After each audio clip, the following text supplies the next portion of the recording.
Who doesn't like to have some fun? But sometimes fun can be, shall we say, dangerous. Sometimes there's just too much of a good thing. And then, what are we left to do? What can we do? Why, ban it, of course. We'll just ban it. Tonight, entertainment and other strange bands get deep. Fat fried. Hey man, what you want? Let me get the I got all the Postal games. I got all the Grand Theft Auto games. I wonder if there's like a list somewhere of like games that are banned in New Zealand. I believe there is. But you can keep going with your stuff in the meantime. Oh yeah, I seen that's that fucking porn Atari game there. I want to see videos for some of these. I didn't pull videos for all of them, but I did for Custer's Revenge because, I mean, come on. Because it's pixels. Yeah, I mean, it's not really. For nearly as long as there have been video games, people have been trying to make them into porn, of course.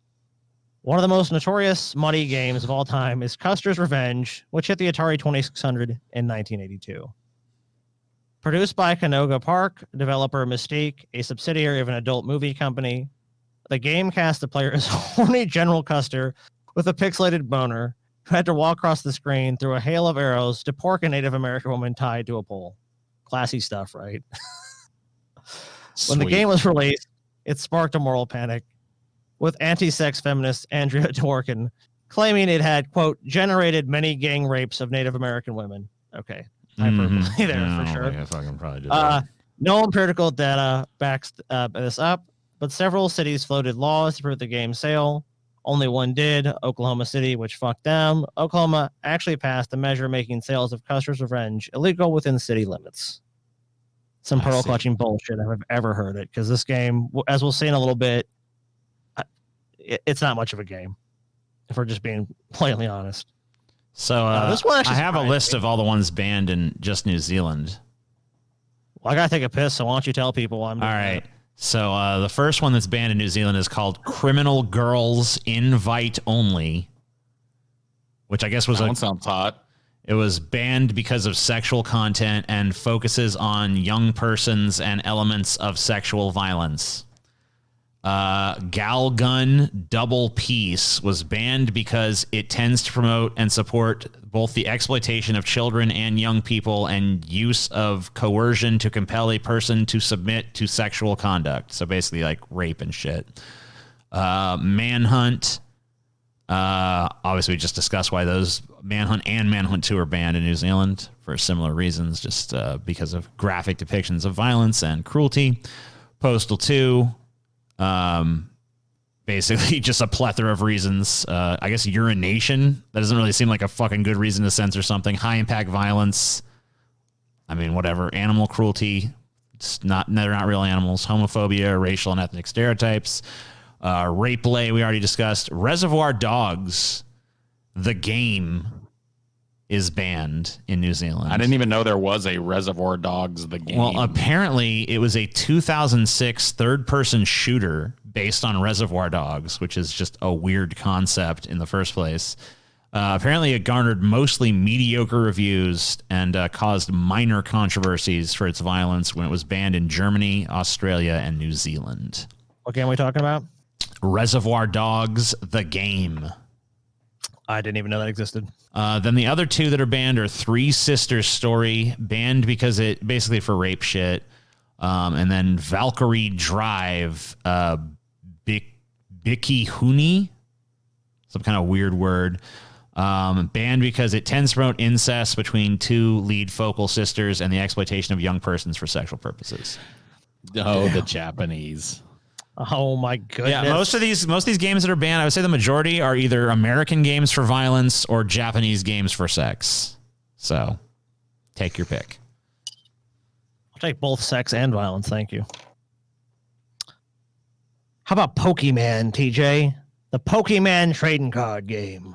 What? Why? What kind of country? Oh, is it like gambling? Fit to ban something as innocuous as the Pokemon trading card game. Welcome to Saudi Arabia, folks. Saudi Arabia. The What a most shock. progressive place on earth. Yeah, I know. I'm so shocked. Don't you love it when like progressive countries like New Zealand and really oppressive, regressive countries like Saudi Arabia can come together and agree on censorship? Horseshoe theory, I guess. Beautiful thing. The heavily Muslim, I wouldn't say heavily Muslim. I would say almost absolutely by the state, you have to be Muslim. I mean, obviously not everyone is, but you have to lie for the most part. Middle Eastern nation issued an edict in 2001 banning both the electronic and physical versions of the games from import. Pikachu, the beloved electric Pokemon, and obviously the face of Pokemon, and his fellow pocket monsters were considered to be a threat to national security. Man, Pikachu right there does look like he's going to fucking pop some shit off. He's going to start a revolution. Wow. This is the dumbest one. Saudi Why? Arabia But is why? stupid. Dude, even like, I mean, like, I don't agree with any of these censorships of anything, but like, at least I can see a rationale for some of it. But like, this is just like, I mean, this is totally fucking harmless, man. There's just Gentlemen, no fucking this is national security. This is national that's just security, fucking- gentlemen. No, I mean, it's fucking crazy. But why, TJ?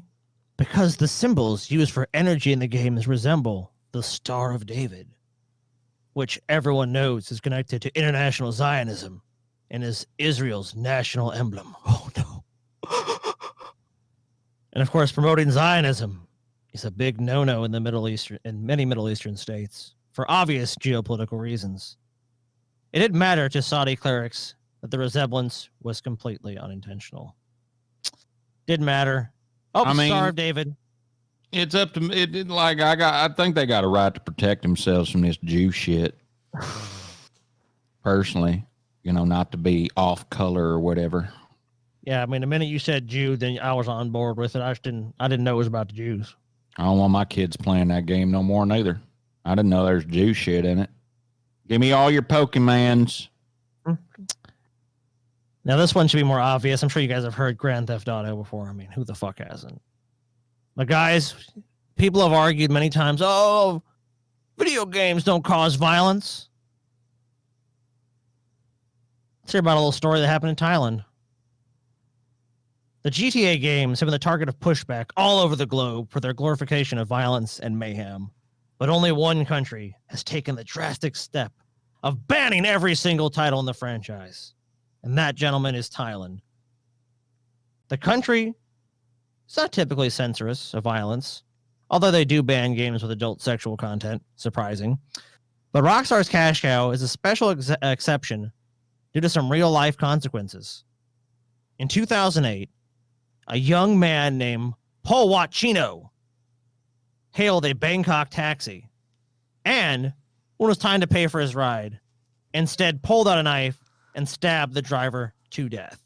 Grand When Theft the cops Auto picked did him it. up, Chino, of course, said, I'm sorry, officer. Grand Theft Auto is responsible for my violent actions, saying killing seemed easy in the game, and he needed the money to play it. And of course, many Thai people do not own their own consoles or computers and instead play at internet cafes. The government responded by outlawing all the GTA games in one fell swoop. Damn. Whoa, that's a Dude, fucking one pretty. fucking dude. You imagine that's one fucking dude ruined that game for that country. One asshole. It's like, damn, it seemed easy in the game, so I guess that's why I did it. All Why, right, don't- ban why, the why game. doesn't Rockstar just rename it in Thailand and call it like Fried Rice Fiesta or something? Fried Rice Fiesta, man. Dude, you fucking played Fried Rice Fiesta Rice City? This is racist. Welcome to the most racist moment. Oh my God, did you see this podcast? They were on there saying that Asians eat rice. That is offensive, you know what I'm saying? Don't. They That clearly is so don't. offensive, you guys. Not all Asians eat rice. In fact, studies have shown that Asians do not consume much more rice than any other ethnic group. I think that's wrong. It is wrong. think that's It is fucking wrong. Yeah, Asians eat rice. Fuck you. I think they eat a lot more rice. They eat more rice. People. I mean, hey, a lot of people eat rice. Fucking whatever. Asian people eat rice. Fucking fuck 'em. What kind of rice do they eat, TJ? What's that, What kind of Scotty? rice do they eat? What kind of rice do they eat? White rice usually, I think. I don't know. But what's another kind of rice they would eat? They eat chicky fried know. rice. Yeah. Chicken fried rice, shrimp fried rice, pork fried rice, Fried rice. vegetable fried rice. No, Not vegetable fried rice. What the fuck? they TJ? do. They eat all kinds of fucking shit. Yeah, man, you don't always have meat. Nah, dude. Pork fried rice, dude. Pork fried rice. Pork fried rice. Okay, now we're starting to get. It's getting racist. It's getting racist. This episode has been banned. This episode has been. Hey guys. I mean, the just- ban. just- It makes sense, right? The banned episode should be banned from fucking Yeah, somewhere. yeah. I'm getting news right now from New Zealand. They actually have an advanced stream copy of this episode, and we've actually been banned in New Zealand. Whoa. All right, everybody. Well, we got to get banned everywhere else. Everybody, cams on, dicks out on YouTube right now. Come on.